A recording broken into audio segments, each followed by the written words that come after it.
کسی جنگل میں ٹونی چڑیا اپنے شوہر سونو کوے کے ساتھ رہتی تھی۔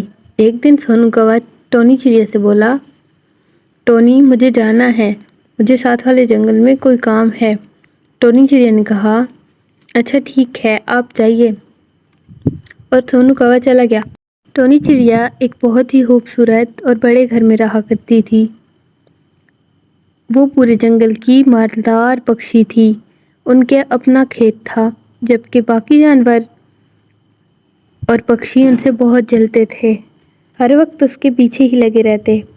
ایک دن کالو کوا بولا، ٹونی کی تو قسمت ہی اچھی ہے۔ تو کوئل نے کہا، ہاں کالو ٹھیک کہہ رہے ہو، اتنے مالدار گھرانے میں جو بیاہ دی گئی ہے، قسمت تو اچھی ہوگی نا۔ تبھی ٹونی چڑیا وہاں آ جاتی ہے اور کہتی ہے، پکشیوں کیسے ہو؟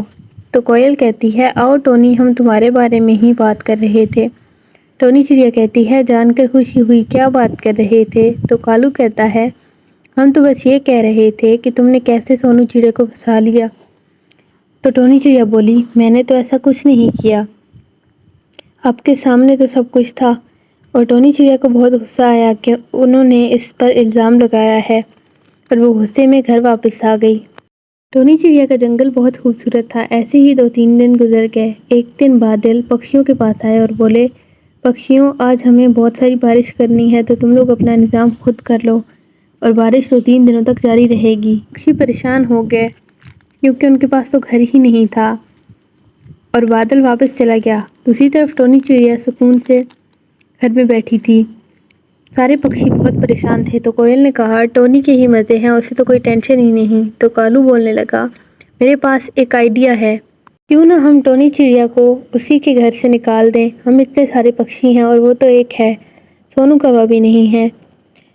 تو کبوتر نے کہا، ہاں تم ٹھیک کہتے ہو، ہم سب مل کے اسے گھر سے نکال خود اس کے گھر پہ قبضہ کر لیں گے۔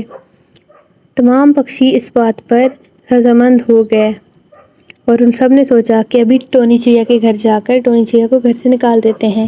وہ سارے ٹونی چڑیا کے گھر چلے گئے اور بنا دروازہ کھٹکھٹائے اندر چلے گئے۔ تو ٹونی چڑیا نے کہا، ارے پکشیوں خیریت تو ہے؟ تم سب اکٹھے میرے گھر اور اپنے بچوں اور انڈوں کے ساتھ؟ تو پکشی بولے، ارے تمہارا گھر کون سا تمہارا گھر ٹونی چڑیا، یہ اب ہمارا گھر ہے۔ ٹونی چڑیا کے پیروں تلے تو زمین نکل گئی، کہنے لگی، ارے یہ کیا کہہ رہے ہو؟ پکشیوں نے کہا کہ تمہیں ابھی سمجھ آ جائے گا، اور ایسا کہہ کر ٹونی چڑیا کو گھر سے دھکے دے کر نکال دیا۔